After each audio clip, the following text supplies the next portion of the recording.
Good morning. We're glad to welcome you to the September Seniors Living Smarter seminar. This month's topic is your stuff holding you back.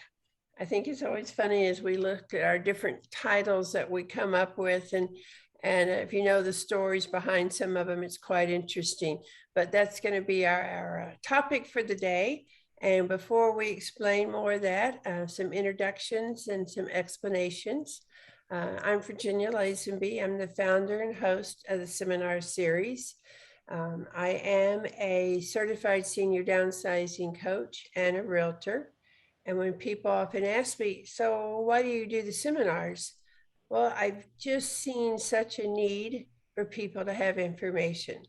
And so this is our 6th year of our monthly seminars, but a way to share information with seniors and their families. So our topics are related somehow to lifestyle, living decisions, and we're not getting into the particulars of healthcare. There are other groups for that, or health challenges, but we want to be able for seniors to have accurate information. We say the goal is to educate, equip, and inspire seniors to make empowered decisions, informed choices. And I just see over and over the importance of staying in control. And I know sometimes with seniors and the adult children, there can be that tension of who's in control. But the more information that we have, so that we also plan ahead. And that's really what we're about. So I'm excited to be able to present the seminars, and feel free to follow up with me for any questions or further information. Brielle Gard, who's with us as on our group today, she'll be speaking a little bit about some of the handouts. Brielle's my administrative assistant. Some of you have visited with her when you're calling in with things about the seminar, about the business, and just an amazing. She ended up being sort of the co-host last month when I had COVID, recovered from that. And so I do encourage people to get vaccinations. I was vaccinated, but anyway, at least that helped considerably, I'm sure. So we're glad to have you with us. Other groups that help to make this seminar series possible: Wesleyan Homes. Of course, they provide a wide variety, not only of the different levels of living, from independent, assisted, memory care, also into the rehab, skilled nursing, but they also have home care and home health, and they also have hospice. So there are lots of wonderful resources there. Visiting Angels, I know a lot of you have used their services for home care, and from time to time we have our sponsors speak, so we look forward to when you will hear these people again. Also, Silver Key Benefits, a great resource to go to checking out your long-term care insurance or benefits that you have. People that are our sponsors are committed to education. They know the importance of being educated, knowing, being prepared to make decisions. Vera Bank for wealth management, estate planning, a great resource to turn to. So I appreciate, and then Seniors Living Smarter Services is my business that is really looking at the whole downsizing move, from move management to moving, getting rid of this stuff, and how we can organize that whole process for you. And of course, then that is also related to the real estate that we provide. So that's a little background for us. And I'm thrilled about our topic today. I always chuckle. Is your stuff holding you back? And I think a lot of people would agree with me on, and this kind of an explanation is, it's amazing the number of times, and I won't even ask for a show of hands today, but seniors have said, yeah, okay, we go through this. I'm not going to move to one of those communities. And then, okay, yeah, maybe that does look good. I don't have to cook anymore. I don't have to worry about housekeeping and I don't have to worry about the home maintenance, and there are kinds of activities. Sounds good. I think I'm ready to go. And somehow you go back home and look at your house, such as our funny little character there, and we see all of the stuff. And it's amazing the number of times people from communities will say to me, and people become overwhelmed, I can't do it. Never mind, I'm staying put. And perhaps that's the best decision for you, but if it's a cop-out, it's not. But what we want to do with our session today is to help you know resources and services that you can turn to make this easier. Now, when some of us have 30 years of stuff in our house, yeah, it's going to take us a little while, but there's some great opportunities, and we want you to have that information today. So we have a great panel, and the way we organize the seminars, we've just found that this works best, whether live or virtual, which we're continuing with, is we'll have some questions, and our panel will be sharing information. We'll go through the panel, and then we will open it up for questions from the floor. So as you hear questions along the way, please jot them down. And then we will ask you at the end to raise hands, and we'll call on you for your questions. If we interject questions along the way, it's harder to finish all the presentations, and just trust us, we'll get some of those questions answered along the way. So before I'm going to start with just having our panelists introduce themselves to us. So let's say, okay, Tiffany, would you introduce yourself, and then we'll come back for your presentation in just a minute. Good morning. My name is Tiffany Spicer. I'm with the City of Georgetown. I am the Stormwater Management Coordinator. My job is to help improve the water quality of our water bodies within our jurisdiction. And she also does a lot of community engagement. So don't worry, we're not focusing on stormwater or water today, but she works with a whole team of people who's very, very knowledgeable about our whole issue of getting rid of stuff. And so I got to tell you a funny story. Tiffany and I served on a grand jury 2 years ago now. And when we met last week on Zoom, we both kind of looked at each other and like, oh, you on a grand jury 2 years ago. So you never know when your paths are going to crisscross in different ways. So thanks. Small world. It is. Thanks for taking time to be here today. Rita Turner. Yes, I'm Rita Turner. I'm the Community Engagement Manager at the Caring Place. And so I'm happy to be here this morning and tell y'all how you can donate your items. And we need that. So that is absolutely wonderful. So Rita is with the Caring Place. So obviously she will be sharing about their services, but also representing the kind of donation industry broader, and especially in the Georgetown area. They work together a lot. So she'll focus on there. She's quite aware of, informed of other services, and we all have to work together. So thanks for being here, Rita. Sure. And Holly, you want to introduce yourself? Yeah, I'm Holly Bruns. I'm the founder of Relic Road TX, and we do estate sales and home buyouts and home cleanouts, and are here just to be of service to the industry of the best ways to rehome your items when you're done with them. So, all of this does go together. And for those of us, I think sometimes we overuse, okay, you can just focus on making your move and leave everything else for the liquidator to work with. We can. But there is a charge incurred with getting rid of stuff.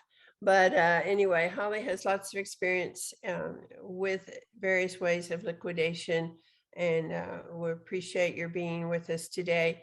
I know that a lot of things going on in lives, and Holly, if you should need to leave for something, let us know, but we're glad you are here. Okay, so we are going to go ahead and get started. And so again, what resources are there for us to get rid of our stuff? And a little introduction, talking a little bit more about who is there to help us, the services that might be able to help us. So let's start with Tiffany and learn what the city of Georgetown offers that would help us for those who want to start planning ahead a little bit more, or when we have our stuff to get rid of. Tiffany?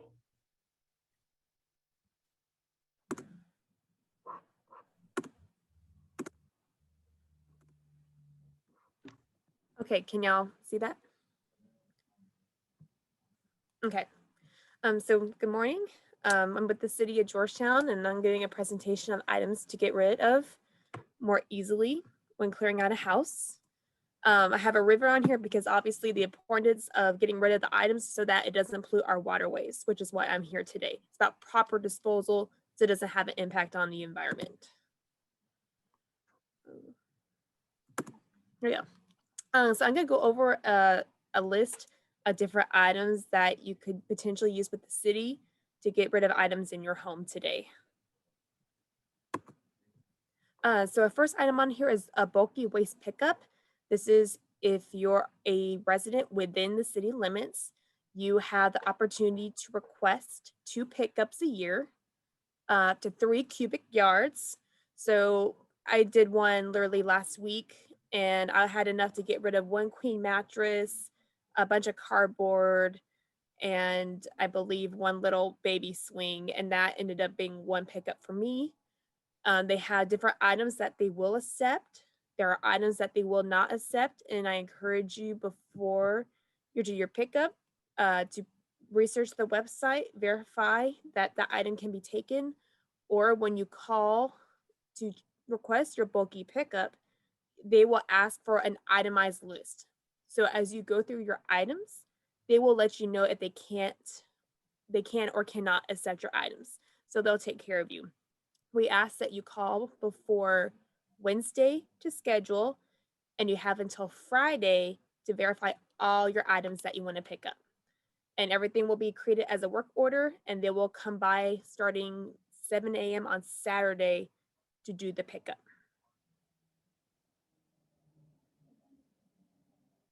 And with our new contract starting this year, we might be putting that from 2 to 4 bulky requests. So we got some more services coming to y'all. Our next item is about curbside yard trimmings. We understand that with landscaping, there's a lot of debris that needs to be cleaned up, some dead trees. Your yard needs to be mowed. So we have items regarding those to help you out. For all your yard trimmings, they need to be placed out on the curb at the first recycle day of the month. We encourage that if these items are placed out, to make sure that they're in smaller bundles, no more than 4 feet apart if they're tree limbs, and those bundles need to stay under 35 pounds. Unfortunately, with a lot of the tree chunks, people in that last picture you saw will shove the whole tree in there, and it's just physically impossible to pick up the tree. Regarding the bundles, you can do up to 20 bags of yard clippings.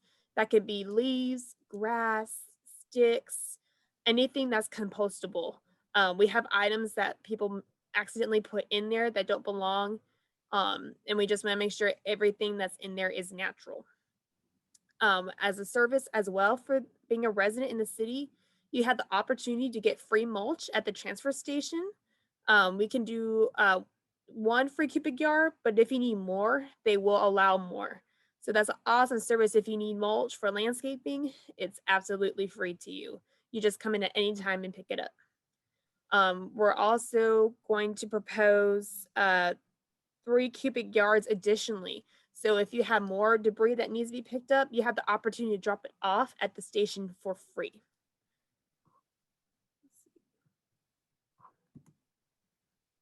All right, one of our next items that's really popular is unwanted medication. Unfortunately, medication gets piled up over time. It sits in the counter. You don't know what to do with it. Don't dispose of it in the toilet. Don't put it in your trash can because that is not designed for most landfills. It leaks out and it can contaminate water. So we have a medical kiosk located at our police station here on 3500 DB Woods. You can drop off any unused, expired medications, whether it's pet medication, over-the-counter, prescriptions. There's some items that are not acceptable, like any liquids over 4 ounces, because they have a bigger risk of leaking into the container. No needles, no syringes, making sure it's just medication only, because we'll get people put in like hearing aids and batteries, stuff that doesn't belong in there. And that is free anytime for you to drop off at your leisure. One of our big events is we have our household hazardous waste event. We have for a year. You must register ahead with customer care. So stay on the lookout if you have social media. We announce it on Facebook, Twitter. We are also on the city website with constant updates. So just feel free to keep a look on the website. We're gonna have one actually next month, the third Wednesday of the month. So if y'all have some items to get rid of, now is a perfect time to do so. And providing with the presentation, I will provide a list of items that we will accept and a list of items that we won't accept. And that's very important when you're trying to clean out your home. And we have links on here for items that you might need help with disposal. I can help you find an area to get rid of whatever items that you have that are not on the list. And just to know how successful our events are, we've collect about 28,000 pounds per event of hazardous waste. So it's a very successful event. One of our options we have as well is our yellow bag program, where we have these yellow bags that you stuff all your film plastic in. So you got grocery bags, sandwich bags, bread bags. Any type of film plastic goes into these yellow bags. And basically, when you're done at the end of the day, when it's full, you put it on top in your recycling bin. And when it gets sorted at TDS, that goes to a separate facility to get processed. We don't accept just bags bundled together because that can clog the machines. This is a program that's strictly only City of Georgetown run. And you can get these yellow bags, whether you're in Sun City, you could get them at the GMC here on Industrial Avenue. They're available at the library, and they're also available at the transfer station if you're a city resident within city limits. And that's us in Sun City. We're passing those out at the beginning of the pandemic, hence the social distancing. One of our big popular events that we have at the end of the year for the holiday season is to get rid of your holiday lights.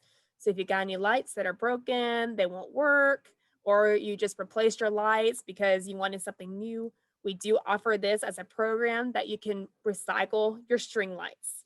We have places available at the GMC, at the library. You can drop them off at the transfer station. And we usually start advertising this in November through January. Just keep an eye on our social media accounts and our city webpage, and that is available to you to drop off at any time. Last year, we collected over 3,600 pounds of string lights. So we did very good last year. We're very excited about that number. Also available to you in the holidays is Christmas tree recycling. If you have a brand new tree, a real live tree, you have the opportunity to drop it on the curb on your first curbside trimmings day of the month, and the city will take care of it for free. We also ask that you can drop it off at the transfer station a week after Christmas, free of charge.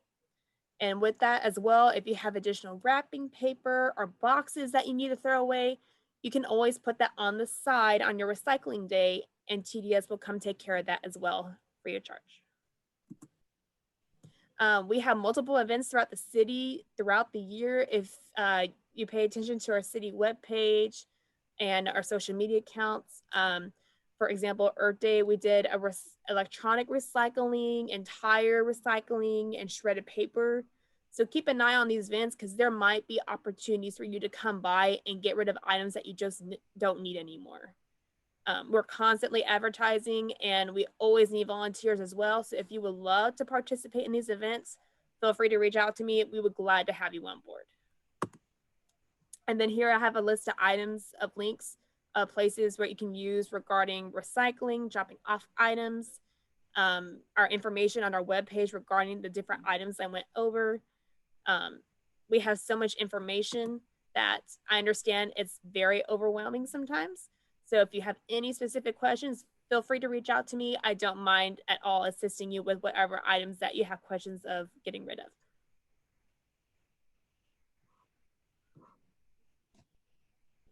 And that's the end of the presentation. Thank you, Tiffany. Wow. I think a lot of us weren't aware a lot of the services that Georgetown does offer. And so, we have that responsibility then to take advantage and be informed through the social media outlets and so on. So the information Tiffany shared, we will make available after our webinar. We always follow up. Brielle is great to get an email out to all of our attendees, and we will include information that Tiffany just shared. I think we're going to have that on there, correct? I think. And also have her contact information, easy way to find out more specifics. And stay tuned through the end of our seminar today. Tiffany mentioned about shredding events that the city offers. We will be having a special shredding event for our friends through Seniors Living Smarter. Brielle will tell more about that at the end. So I'm sure people have questions, but we'll come back to Tiffany for those at the end. Rita, the world of donations. So now we've learned about how we can, over time, if we plan ahead or even get rid of stuff, but if we have stuff that still has life in it, that we need to just let go of to let somebody else enjoy, what are our opportunities through donation centers, Rita?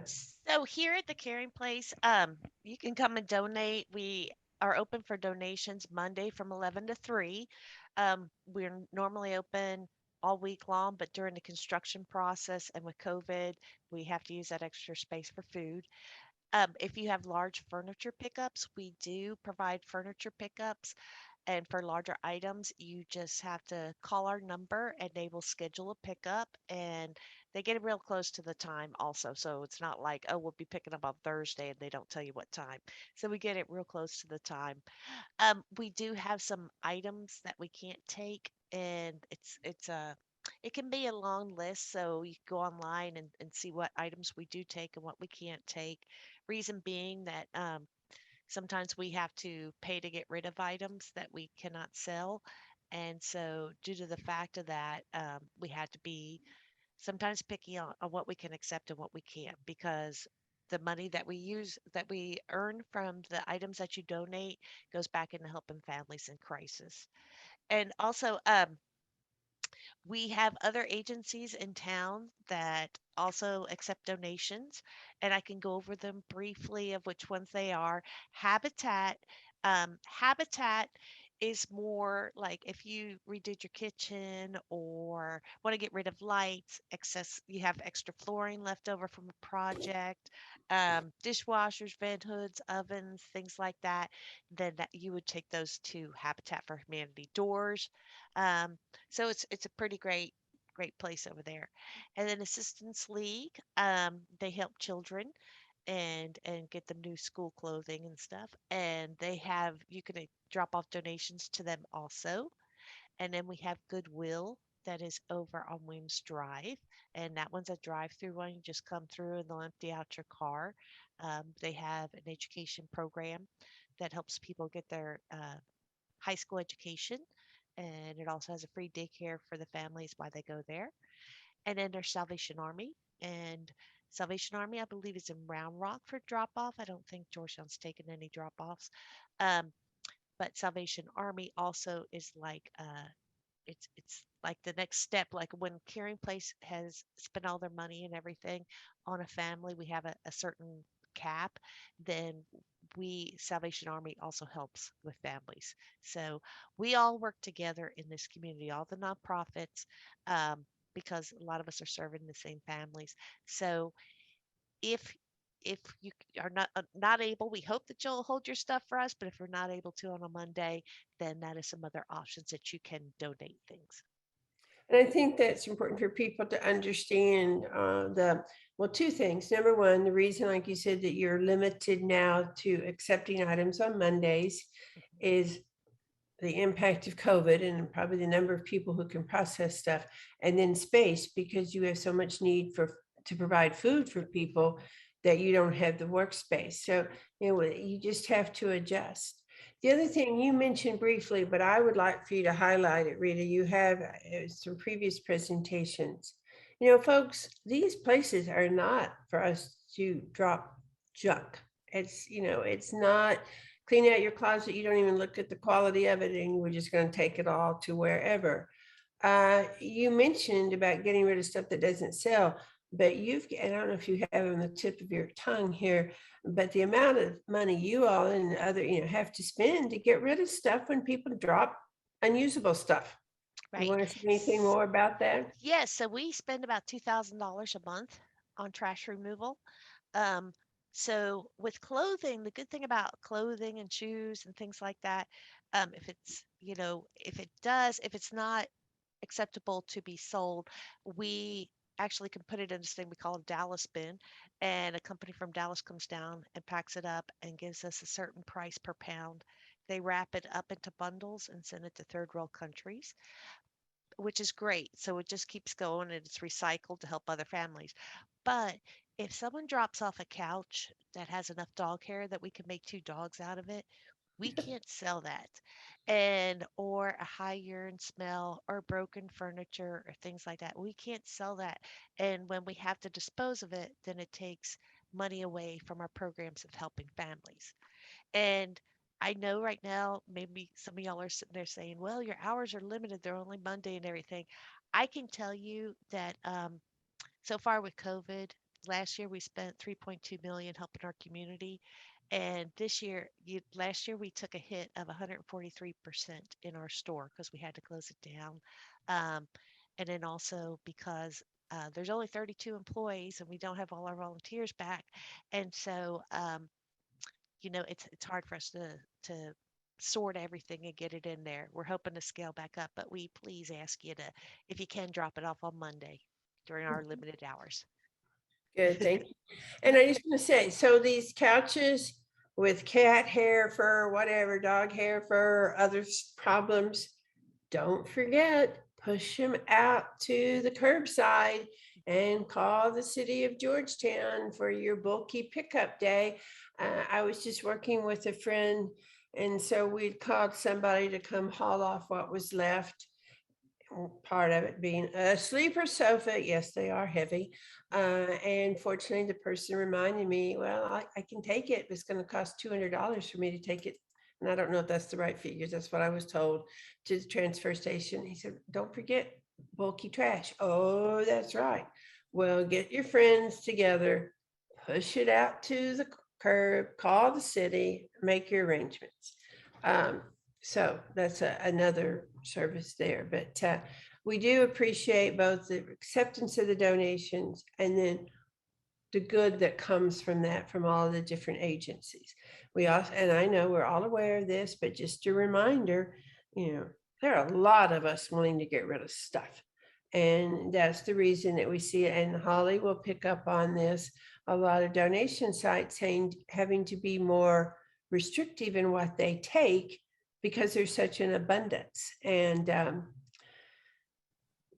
I know it used to be, especially a question like, and we used to have a consignment shop here in town. Well, now we do not, but it was like, we can't all take all of our stuff. But that's the beauty of it when it can be reused. And Caring Place Assistance League and others do a great job of making this stuff look really nice when they put it out for sale. You almost, my daughter's a great one to go in, and I'm still, well, not so much. She's grown as a teenager. She loved to go to shops like Goodwill, that community where we were living. That was our main one. There was another thrift store. And I was just waiting for Laura to bring home something that we had taken that now she decided to repurchase, but I bought her prom dress at one of the thrift stores and when we were living in Minnesota. So they have offer a great service. Well, so now we know some things we can do with our stuff. And some of us are going, yeah, it's just, but I need help. I've got all of this stuff. These are things we can do getting ready. And two terms I wanted to clarify today. We often use the term downsizing, which we're going to talk to you about in just a minute, but also decluttering, because some of you are going, well, I'm not downsizing. I'm not ready to make that move yet. but the decluttering and kind of keeping up with it is really what we're about. So all of these are good practices that make it a little bit easier at the end. When we're talking about downsizing, and it's used in a lot of different ways, but generally we're talking about when people are ready to downsize, to move from a larger home to a smaller one. It's the broad definition, often giving up home ownership to move to a rental apartment. So it is a big move. It is a big change. When we've moved before, we generally pick up everything in that previous home, move it to the new home, and and repeat the process. So that some of us have had boxes that have been moved to several homes that we've never opened, but they're stored in the garage or the attic. Well, now we're kind of reaching the limit of that. So if I'm selling my home and moving into an apartment, I can't just keep moving all those boxes. I've got to do something with them. And we always, one of the handouts we'll be sharing with you today is the decluttering tips, which is also a way to get going with downsizing. But obviously we want to take stuff back to people it belongs to. Come get your kids to get the stuff that's theirs that you've been taking care of for years, or moving from place to place. But so anyway, we know we have a lot to deal with. And so we often at this point, and when I'm working with people on downsizing, getting ready to sell a home, we want to have everything in place in terms of how are we going to get rid of the rest of the stuff? And some of it we do along the way, but liquidation is a key word for us, and getting rid of the items we can no longer use. And Holly has some cool words to use with this. I love her rehoming. And so Holly, enlighten us about our options with liquidation. All right. Well, we provide professional estate sale liquidation services in the Georgetown area. And what's really important to us is that this is a process of respectfully rehoming the items that you no longer are going to be taking with you.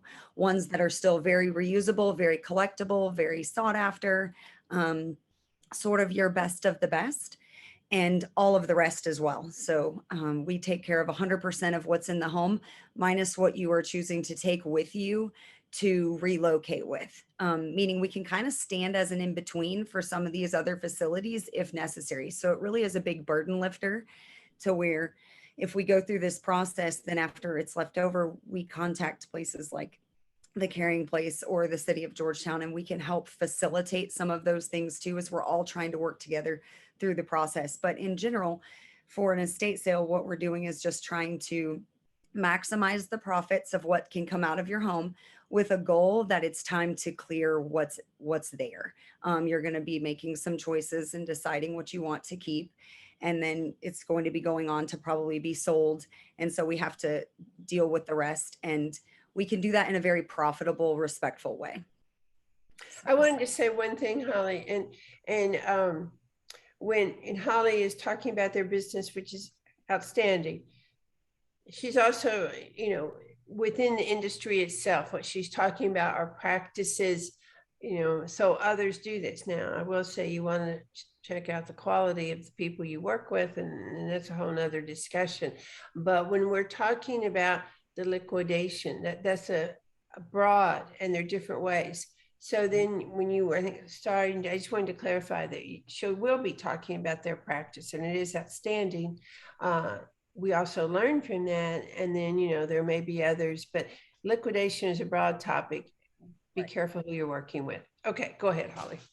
Oh, no. So really, we also, what we need to first determine is if you qualify for an estate sale. So what we do is we look at the quality of what you have and the quantity. So volume and value is another way to look at that. And then if we don't see that fits for an estate sale, which is most beneficial to everybody, including the community that supports this situation, is we move on to, is there items in the home that can be sold in different manners, such as online? We look at just all the different avenues. And really, since all the COVID stuff, we have just had to adapt and create different ways of being more concierge-like, so to speak. So we're going to kind of just try and cater to the situation to maximize your profit to be made in whatever time that we have. So the timing of everything has really caused some differences in what we can do. But as a whole, we have implemented options for each level of liquidation. Let's see. I'm not, Virginia, maybe you can help me with a couple of good questions to lead on what. Yeah, I think It's what so broad that. the going through and I say often, we oversell. Oh, I'm just going to have an estate sale. Well, maybe you are, or maybe you are not. And that's where you need to have a true professional to offer, organize, provide a quality estate sale. And I know situations I've had as a realtor when before I had established relationships with a good liquidator, we would have someone come in and yeah, that's good. And then 2 days later, say, no, there's not enough for an estate sale. There wasn't an understanding, and this is what I appreciate, because I know we've been with people recently going through where one, definitely enough quality and quantity for a high quality estate sale. So that was a relief for the person to know that. Another one, she knew there was not enough, but she has some very nice items. The strategy that Holly proposed there was online sales. She will photograph the items and put them online. So the point being that what's going to be the best strategy to get rid of the items. One thing, and I'll go let Holly follow up some more, is Holly mentioned an important part about timing. I think sometimes people get into jams when, okay, I've sold my house and now I need to have an estate sale in 2 weeks. Well, that's not the time to schedule an estate sale. This is where you need to have a plan all along of, okay, we're going to have an estate sale. My recommendation is have the estate sale, get the house ready for the market and put it on the market. When we try to do it once a house is under contract, you don't, if you have a good estate sale person getting on their schedule, we're starting now to make sure we have clients on her schedule in November. So anyway, so Holly, you've told us a little bit about estate sales, a little bit about online. So that's you photograph, and the amount of research that these people do is amazing, to look at items and know the manufacturer, the artist, the whatever. Someone who is good at this picks up on that and knows if they need to do some research, they will do that. We just had Holly speak to the Downsizing Club a few weeks ago. And it was just, it's there. She had a longer period of time and really shared with us the kind of research they do and analysis of what's selling, so that pricing is an art. It's not just, $5, $50. There's a strategy there, both online and estate sales. So do you want to clarify any more of that? And then if we could talk a little bit about buyout. Yeah, sure. So we just really want to establish the goal for what you want for the entire situation. And usually when we're in this, there is a time constraint. And so all items, depending on the time you have, value varies. So if you can spend 6 months trying to sell an item, you might be able to get a certain dollar amount for it that you're really hoping for. But what we've come in and done is when you're in an estate sale situation, you don't have that amount of time. So we have pinpointed the price point that it needs to be at to move in the market right away. And that's our goal for you, is to maintain that. So once again, it's maximizing for you, but also, getting your items rehomed, to the community. More on the buyout side, I want to reiterate, a buyout, it comes in about a step above a donation. So what we can do at that point is offer a fair amount, a fair value for what it is, taking into consideration that we take on a big risk at that point, because we aren't a donation center. We do have a resource. We have a store in Round Rock that we house for buyouts. And so when clients don't qualify, we come in and we try and look at what's valuable in there. And this includes the good, the bad, the ugly. So that's a term that we've sort of coined, because what we're going to come in and do is we're going to find the value there, but we're going to take everything away. And so then we're going to work with the Caring Place in the city of Georgetown on our end and take on that cost ourselves to schedule these different things. So as the Caring Place was explaining about their cost of trash hauling at the end of each month, it is there. So that is something that we take into consideration when we do the buyout. But we do this as fairly as we can to try and get you some value. And this usually works best for people in a pinch when we've run out of time. This is not the best option if we have time, but it really suits the short term to where we have the trucks and the labor and the ability to just come scoop it all up in big quantities, as to where when you're taking to a donation center, taking a box or two is one thing, but when you're showing up with a whole truck, it's a very different scenario. And we know that that can be overwhelming. So we feed it out to very different resources after we have retained what we bought to cover our expenses from the business side of it. So. And I'm just going to say, you know, people always, but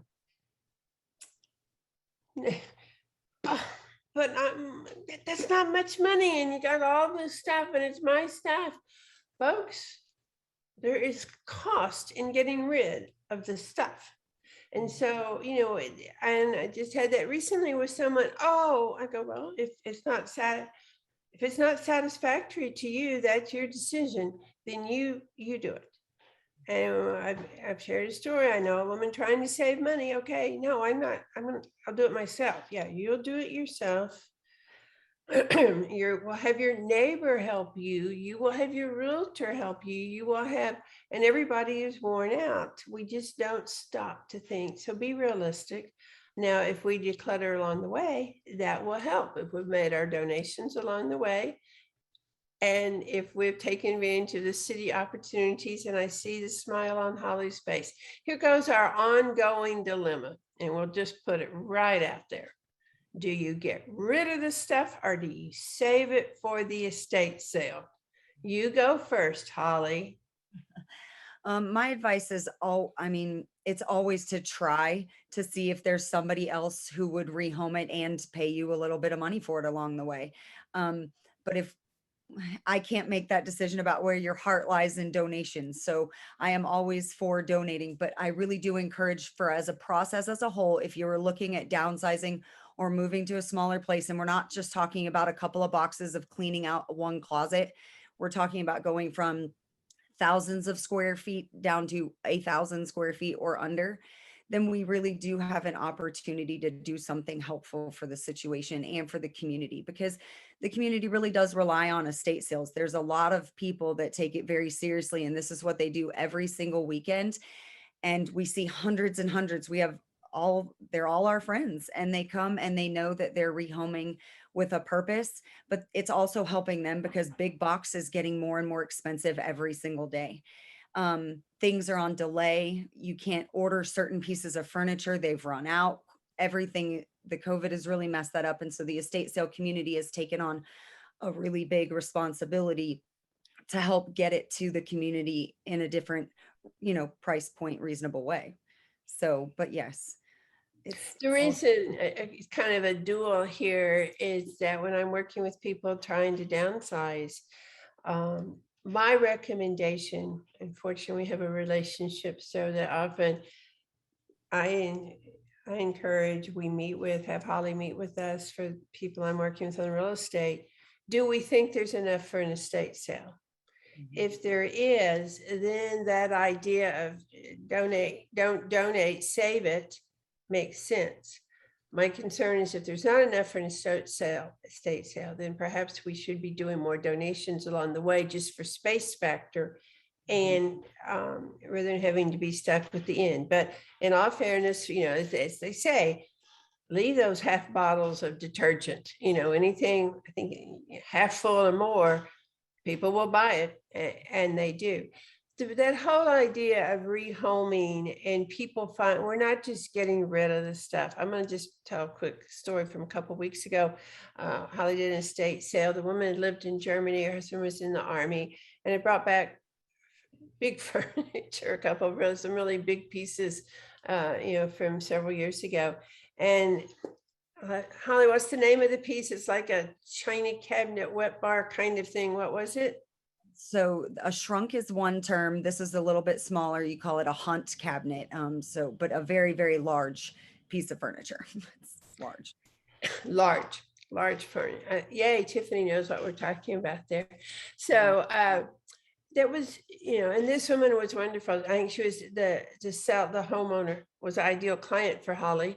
When they agreed that Holly was going to do the estate sale, and the woman had moved, and she left it to Holly. She wasn't back over there. Oh, I decided to take that, or I've decided that. We can spend a lot of time on that topic too. But at the end, when the sale was over and the woman hadn't had a chance to talk to Holly yet, she said, well, I just have two pieces. I'm really curious. I hope they sold. And I said, well, I heard all the furniture sold. And she said, well, the hunt, whatever, I never say it right, cabinet, and then her dining room suite. And tell about the cabinet, Holly. So some shoppers of ours, some clientele who have been coming with us to sales for a really long time, they were in love with the piece from the first day they saw it. And so they came back on the second day and they were like, okay. And they made us the right offer and we accepted. And I got to tell her that piece sold for over like $1,000, which was way beyond what she ever expected to get for it. And the sweetest part was that the couple that bought it was really concerned about how she took care of the piece. So they asked me to go to her and find out what products she was using and how she cared for that piece of furniture so that they could continue to care for it that way.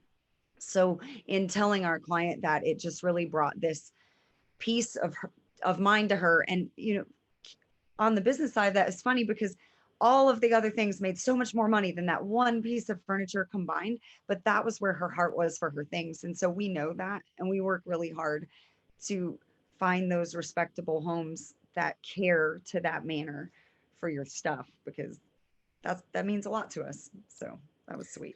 So I thought it was a neat story and an excellent example of rehoming. I am going to, I think we may fill in with some more of our particular questions too, but I want to go ahead and open it up and see if people have questions that they want for any of our panelists, clarification about our donation centers and the nonprofits that provide such outstanding services. And also from the city of Georgetown, any points that you need clarified from Tiffany or questions that people have more specifics about liquidation, estate sales, buyouts, online sales. Now, if it's a particular question about a particular item or situation, often those we'll ask you to follow up afterwards. We will give you the contact information to speak specifically, but general information, let's see what questions we might have, or then I've got some more too. Any questions?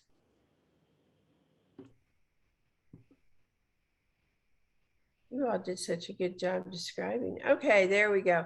Robert Allen. Can you unmute yourself so we can hear you, Robert? Down at the bottom of your screen, there should be the little microphone. If you'll click on it so it will unmute you.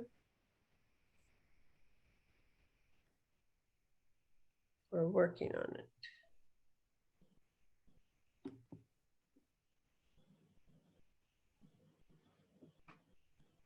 There, I think we heard you. No?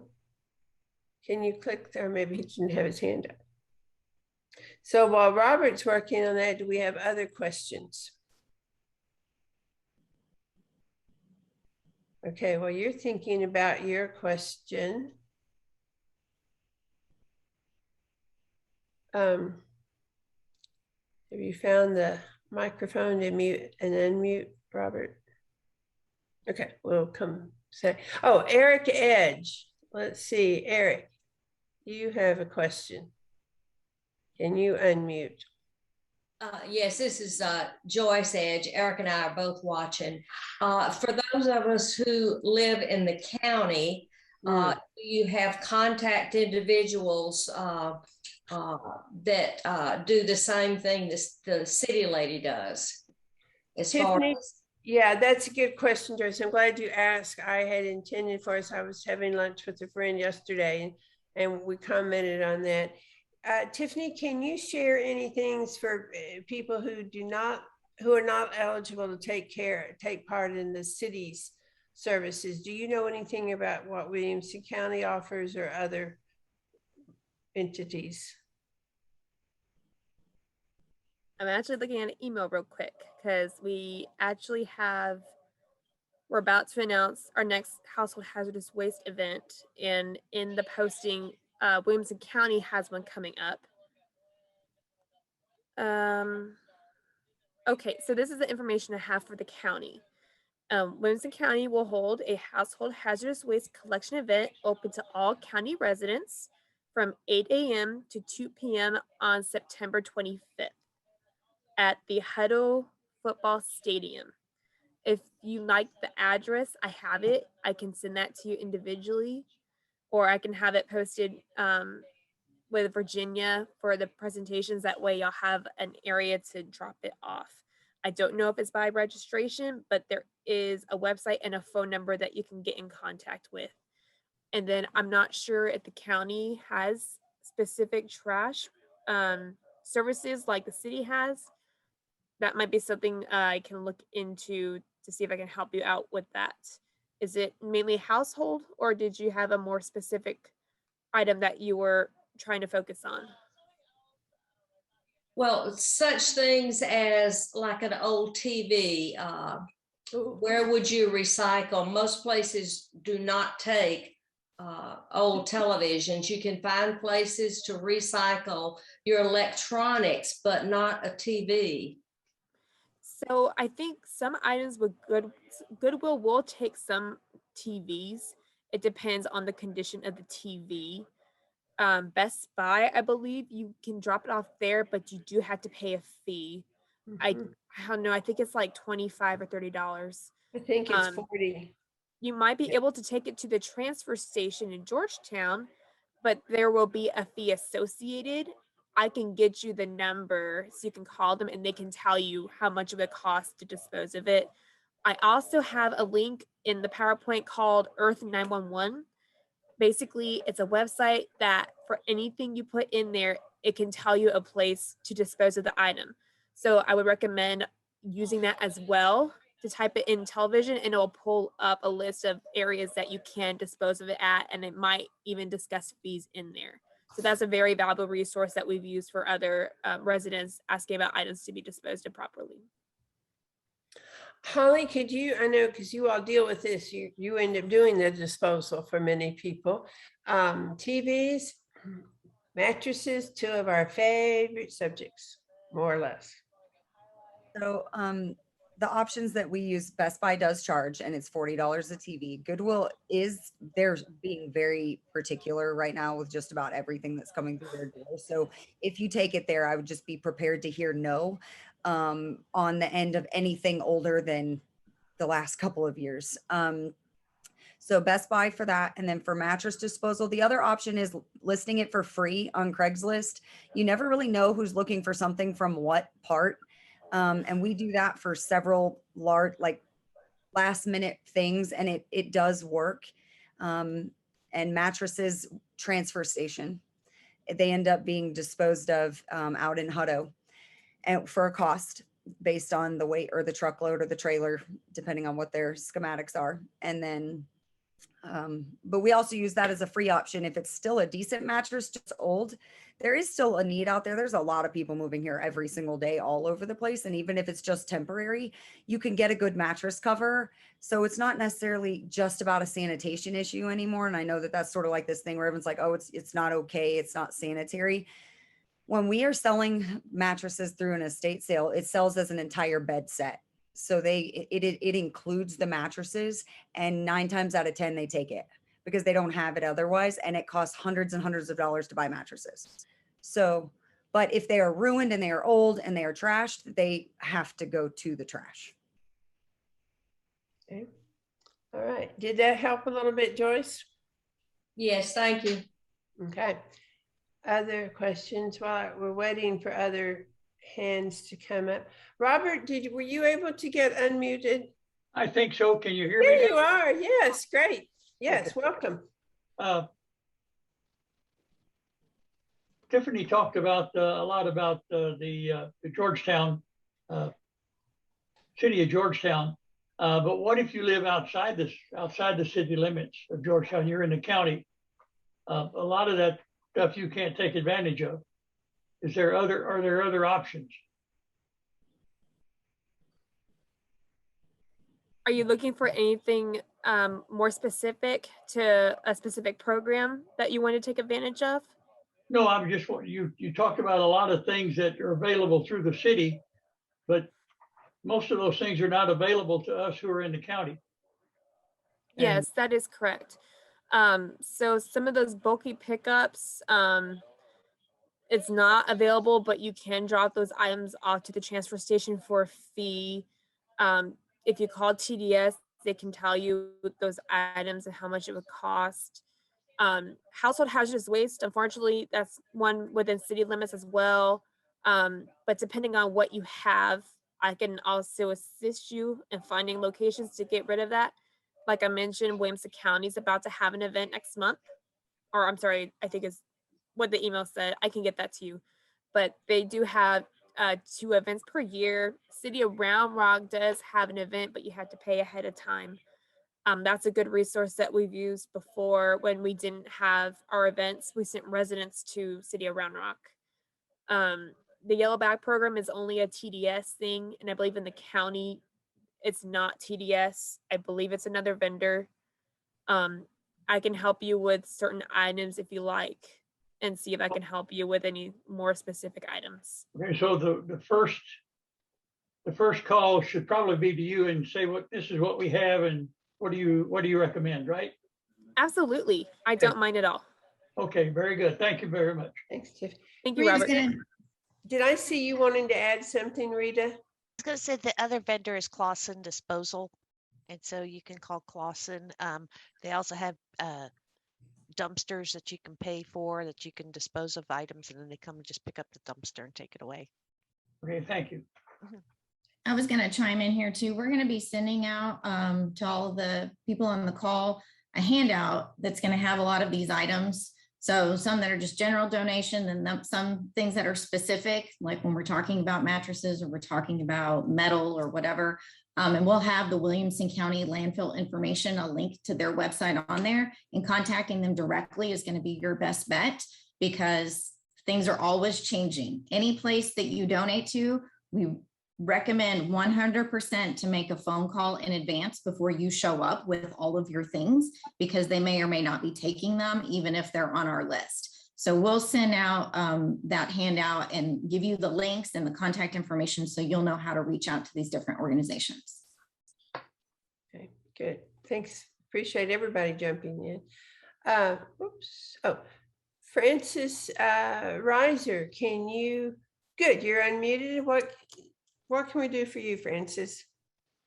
So my question is, if you are not ready to liquidate, but you have a half dozen or so pieces of art that you want to sell, where do you find a professional to price and sell those for you? Very good question, because as people plan ahead or we just need to make changes, let's see if Holly can help us out, or then if others can join in. Holly, what recommendation would you make? Sure. Usually I ask if people wanted to even just send me an email of what they have that they might be interested in selling, and then I can start connecting you with some of the different resources. I work with Ann Patel, who runs Austin Art Galleries, and I've just known her for a long time. We've been in this industry for over 10 years, and she's been in Austin for way longer than that. And she has connections with auction houses such as Sotheby's and Christie's. So it's sort of a link to a link for art, because for it to reach the right market, sometimes it has to leave the area. So we just work on connecting you, but first finding out the information on if that's what your piece is worthy of. And if not, then we just look at the local markets and see if we can find buyers. So if I think I want to clarify that last part, Holly, there is the possibility, we're not committing you to accepting this, but there could be the possibility that you all could help out specifically. No, and then you have other sources you go to as well. But Right. So it depends on the goal. Like, are you outright trying to sell it and just be kind of like you would like us to come in and make an offer for it, and then we work on finding other buyers for it, or if you're wanting it to land in a private party hands buyers, we could talk through the different ways, to go about that. Mhm. Okay, I hope that helped a little bit, Francis. Yes, that's a big help. Thank you. Thanks for asking. Jenny Mast, I know you have a lot going on. Can you unmute yourself, Jenny? Okay, I think I'm unmuted. Can you hear me? Yes. I had a question for Holly when she was first talking back about the fact that sometimes when there can't be an estate sale because there's not sufficient quality and quantity, but there could be some good items that could be sold online.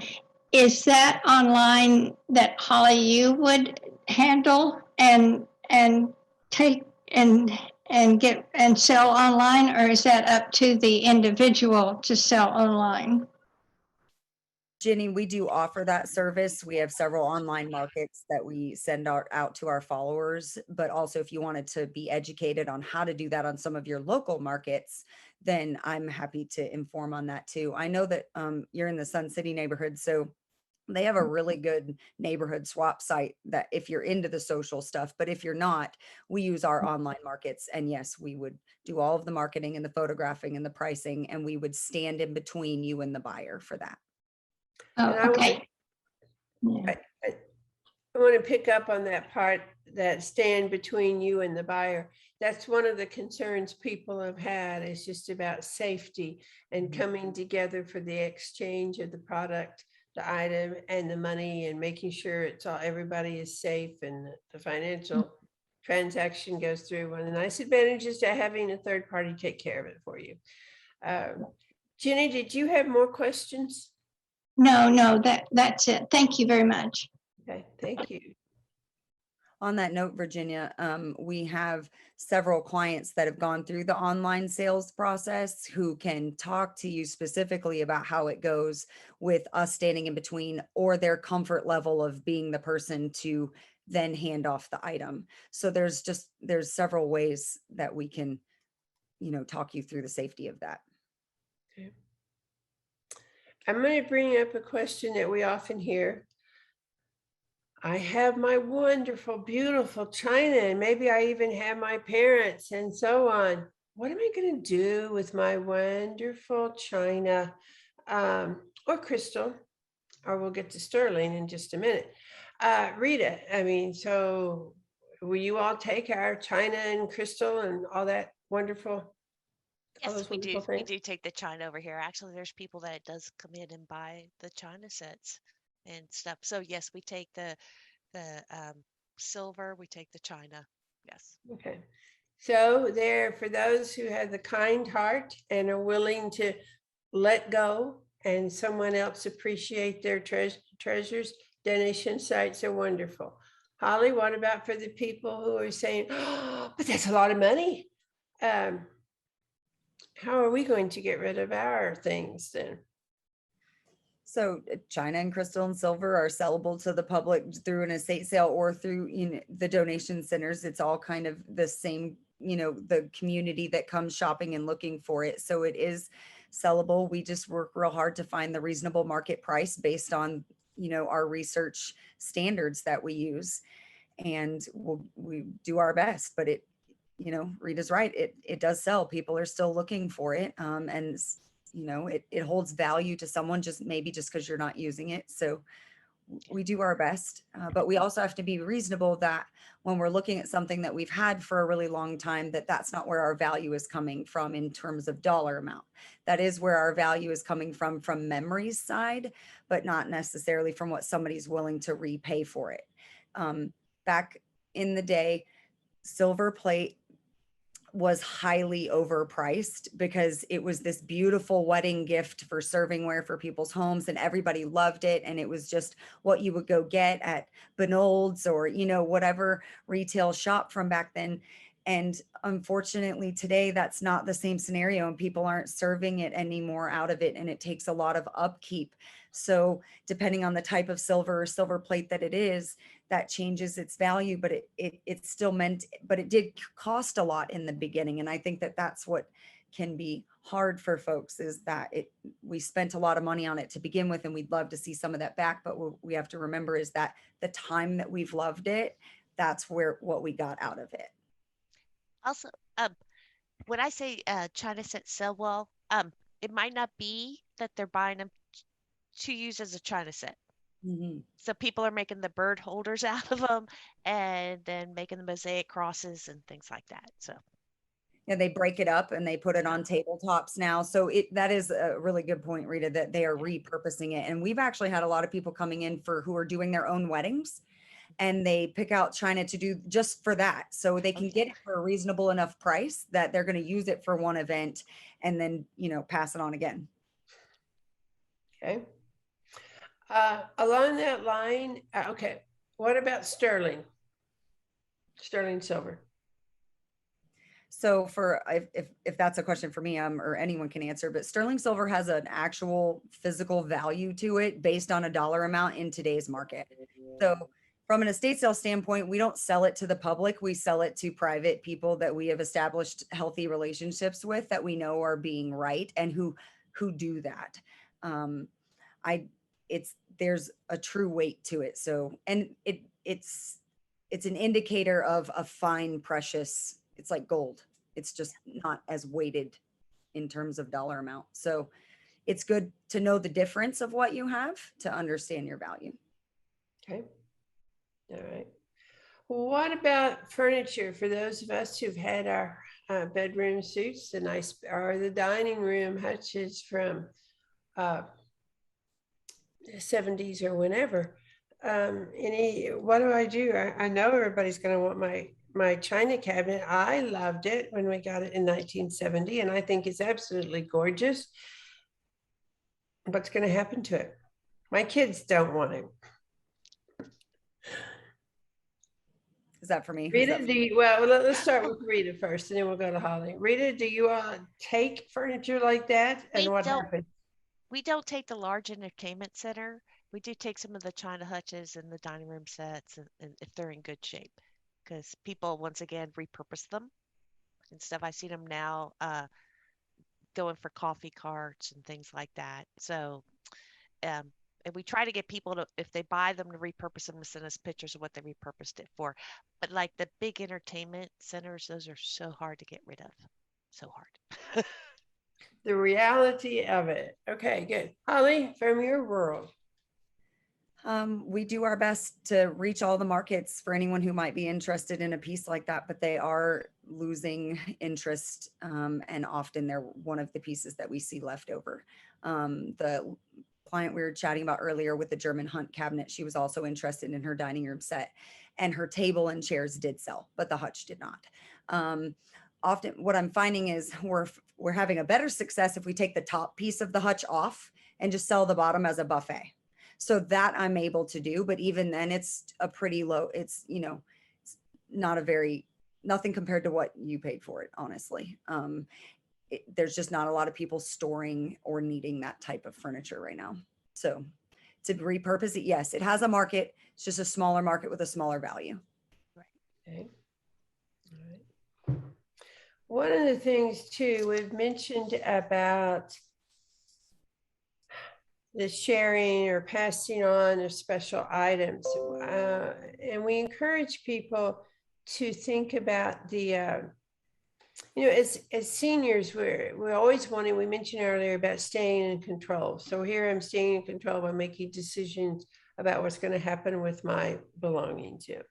Also then, we're going through that, our legacy. What is it we want to be remembered for?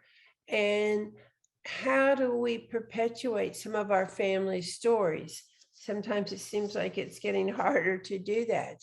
But that's where I encourage people to, as we're going through and downsizing or going through our stuff, hopefully we'll take time to celebrate some things too. There's some great memories there. And I always encourage people, no, I do not need, 25 teacups. There was a great collection and a great display at one time, but what are the favorite pieces? Could I just pick out a couple, take a picture of the others to save as that memory? And when people are able to do that, that helps a lot.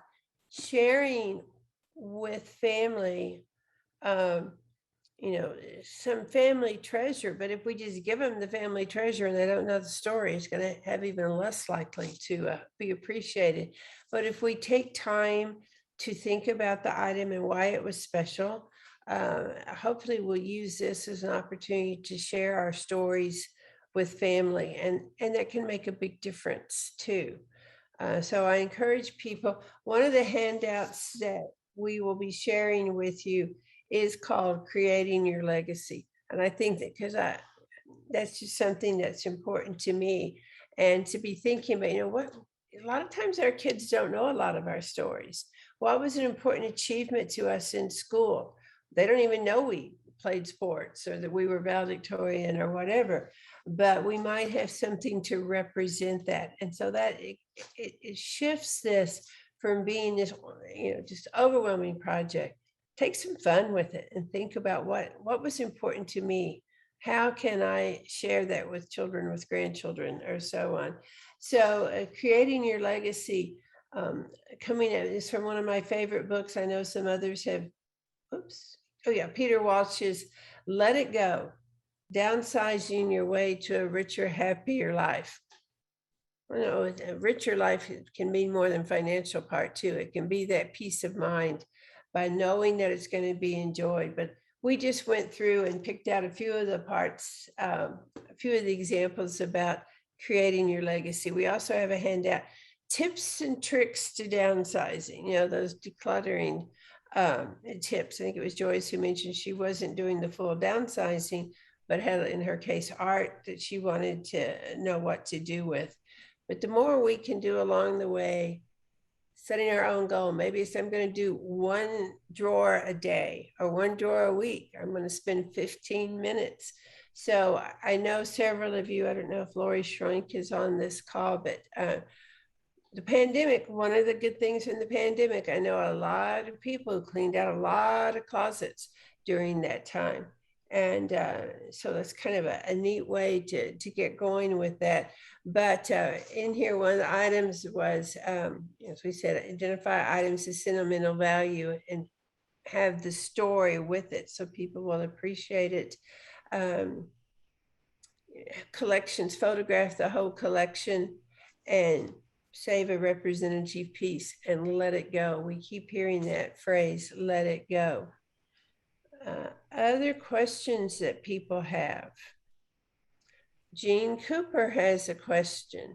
Jean, could you unmute yourself? There you go. Yes. I'm giving grandchildren some of the generational family items. Should those be removed before an estate sale? Yes, ma'am. Yes, ma'am. So one of the things that we discuss and go over and plan with you before an estate sale is the date that everything that you have given or are taking to someone else is removed before we begin. We don't want to make any mistakes. So it's best if we separate it out before. I'm glad you asked that question, Jean. I almost brought it up a while ago. But as you are going through and getting rid of the things in your home, the order is to be thinking about, okay, first of all, what am I taking with me to my new home? All right, let's focus on that. What is it that needs to be passed on to family? I loved your talk about the generational aspect there, passed on. Other items that are left, you reach a point then, and there are other estate sales. I happen to think Holly's outstanding. But when she meets with people, when there's a contract involved, that from that date forward, what is left in the house, they will be responsible for, they will be working with. Now, and I've seen this happen, if they come across some great treasure or something that looks very, very special, they're going to reach out to you and say, we found this in the drawer, just want to be sure, are you ready to let it go? Or is it something you want to reevaluate? But the problem we have, and I'll put it out there because I've seen it happen, is when people will have an estate sale company come in and they do such a lovely job of putting everything out and making it so attractive that then when the homeowner goes back over there, oh, I forgot about that. I need that. My daughter wants that. And we start cherry picking what's available through the estate sale. That does not work, folks. They have entered into a contract to sell these items for you. And they know, and I laugh when it's the key item that a family takes away. Well, that was the centerpiece that was to draw the crowd there. Yes, if they're your items, we acknowledge that. You can also then purchase them or but we can't just keep picking them out. Holly, you can add to that, but I wanted to say it first to support you in that idea. And so that was a great question that Jean asked about the order in which things happen. You need to get what we're taking with us out, what we want to go to family or special situations out. And then, in my recommendation, if there's enough, turn it over to the liquidator to do an estate sale. You want to add any more, Holly? Yeah, I can add. We understand that it's sometimes hard to make those decisions and minds get changed. And so we really do try and work with you, but there is a date that we have to just come across to say, okay, we're done. We've made all the decisions, because a lot of marketing goes into it. And it really hurts the industry when something goes out there on the market and then they show up and it's not there. And I have to have that explanation.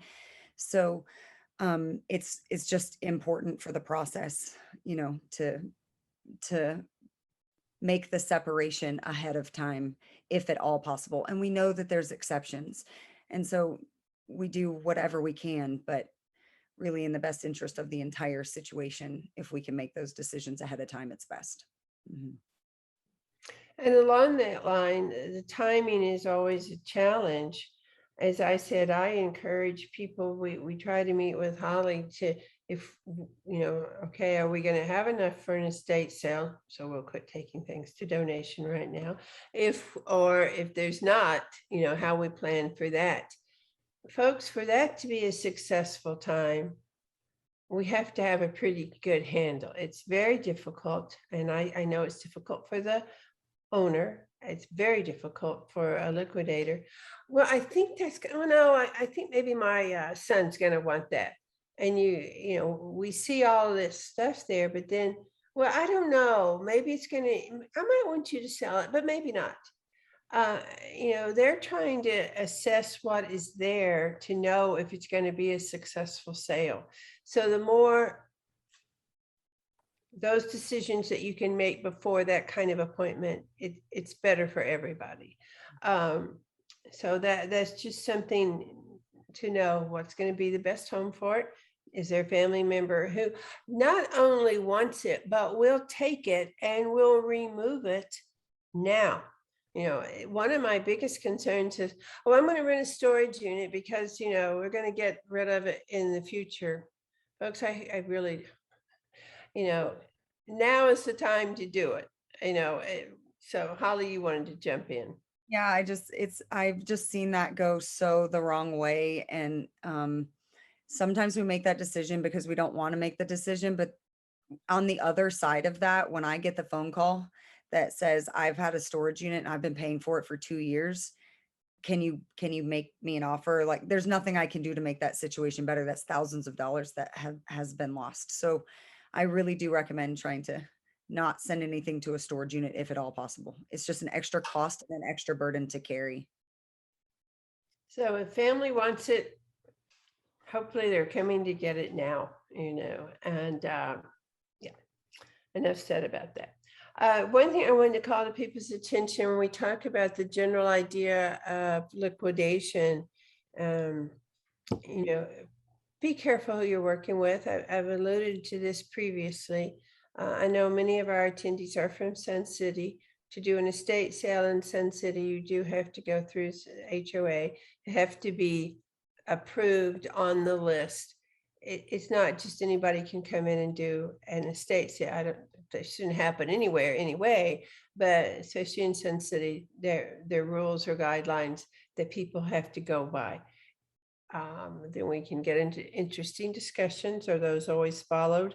But I do hope you'll go with a reputable person, visit their estate sales, see how you think they're handled, how are things presented, what kind of security is in place, how knowledgeable is the person about pricing, what's their marketing strategy. All of those need to be considered. It's not just, but you get more money if you go with that party. I would be very careful with that. And the other thing we often hear, we see 60% to the owner, 40% to the estate sale group, whomever. Oh my goodness, they're taking 40% of that money, and that was mine. Those were my things they sold. They did, but they sold thanks to the work of the estate sale company. They have marketed, they have researched, they have cleaned, they have displayed the items. So it bothers me when we think, they're taking so much of that. Then you weren't doing the work, they were. And so I think that you have to know what. One of the things is to be careful with what kind of services are provided. Are there additional setup fees? Are there additional cleanout fees? Yes, if there are going to be lots of haul off, I understand, but just know up front what is covered and what additional charges might I expect. So I just want it to be upfront with people. Other questions? Have our panelists thought of anything else that we need to include? No. Okay. Well, I think it gave people a lot to think about.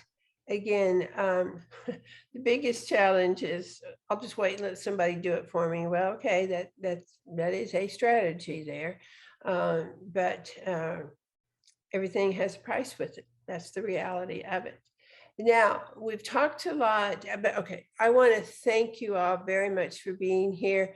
I know everybody's very busy, but I appreciate you being here, sharing your expertise and helping to educate us, and also your willingness to follow up if people have questions that they now know people they could go to for information. And I know we're not going to abuse that, but I just want to thank you also very, very much for that.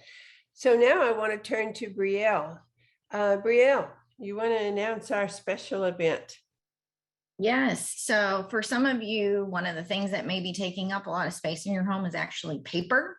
And so we're going to be offering a private event for all of you to do a drive-through shredding event. We're going to have Central Texas Shredding in the parking lot of Keller Williams in their back parking lot there on October the 16th. And we'll be out there from 10 a.m. to 12 till noon. And you can bring up to 4 banker size boxes, and the dimensions are on, we'll send you a flyer with all this information on there, but the dimensions are on there, 24 by 15 by 10. We ask that you not include any metal. We don't want to damage their machines in the truck, but do the shredding. Staples are okay because the metal is thin and it will bend, but no other metal, please. And we hope that you'll take advantage of this. As you are going through that downsizing process, or decluttering or whatever it may be, you might not want to still hold on to your business records or tax records from the 80s. Like, it might be time to shred some of that and let it go. So we're hoping that you'll stop by and see us. We're going to have volunteers out there that will help get the boxes from your vehicle to the shredding truck. So you don't have to even get out of your car to do it. We'll do the heavy lifting for you. And so we hope that you'll come out and see us on the 16th. I do have, and it's just a service that we want to provide. As we said, it's a private event. We don't want to be overwhelmed, but to our people who are actively engaged in conversations with us through the Seniors Living Smarter seminars. And, that's been one of the great things over the 6 years. It's just the relationships that have formed. And I so miss our live meetings. because you do form more of a community and people know each other. And so we've missed that, but I'm so glad we've remained strong for this year. We will stay as virtual seminars for the months of October and November. We don't meet in December. We will hope that surely by January 2022, we'll be ready to go live. But so as part of this is we provide educational opportunities, but we also look at what is some extra value we can add to our clients. And we know that getting rid of paper and that whole shredding of those documents is just something that weighs heavy on people. And so we've put this together. I appreciate Brielle helping organize it, helping organize our volunteers to be there that day to unload the cars for you. So you'll pull up. We'll be sending more information, but hopefully, I think the plan is we'll have people enter from Main Street, the back of the Keller Williams lot. It will work easier with the traffic flow to come through there. So that was what we wanted to share, is something we could offer. And Brielle is, and I think we've talked about all the handouts that you will make available. Yeah, so if you'll be patient with us, we'll send out an email by next week, because we'd like to include a link to this webinar in that email to you, so you're not getting 5 emails. So if you'll just be patient, next week you will get all the handouts, the information that Tiffany shared, contact information for Holly and for Rita, and just all the different things that we've kind of talked about today. You'll be able to have those resources. So we will send that out next week, and we will send out that shredding information to you separately. And all of our webinars, since we've been webinars since April of last year, I think we have all of them, maybe not, are up on our blog post. We have them there, but it really does become a library of information for people too. And I know of people who've recommended to friends. They're open. You don't have to register to watch any of those recordings. So we encourage people to do that. And our next webinar next month, moving on gracefully. We've had a lot of interest. What is it going to be about? Well, you may just need to come to find out. The point of, we're living longer lives. Let's live lives. And that's what we'll be talking about, is making the most out of our lives. And just have to wait and see some of the things that we'll put together for that one. But that will be October. And we look forward. The link will be up on the website probably next week for people to register. And again, I appreciate Brielle taking care of that. And Jeff Cramp, who's in the background doing the slides for us, and our marketing person who's been a lifesaver also with Zoom. And I think most of us have a love-hate relationship with Zoom. It's very convenient. We love that. Let us maintain contact. It makes some of us a nervous wreck. Is it working? Will it work? So we appreciate people's patience when sometimes links or whatever have to be resent. And I appreciate Brielle's patience in sending and sometimes resending the information to us. But with that, I want to say thanks for being here. I hope you found it informational. If there's general things, please feel free to contact me. The number that we have on our materials is, I guess Brielle does answer that number some, but generally it is for the purpose of recording messages so that we can follow up. We put my direct cell number. I'm glad to meet with you. We truly want to help people feel more in control, feel more at ease going through the downsizing process. Yes, there's a lot going on, but if you've got a game plan, that makes a big difference. If you have professionals who really work together, put together a plan for you. As we're meeting with a woman yesterday, she said, oh, I just feel a weight off my shoulders now that I know this is what will be happening. Holly was with me. She's smiling there. And we said, yes, here's your sequence of events. So we want to be here to help you, and look forward to seeing you in October twice in October, hopefully, maybe. Yeah, for shredding and for our next seminar. So, and thanks for all the help today. Okay, bye. Aye.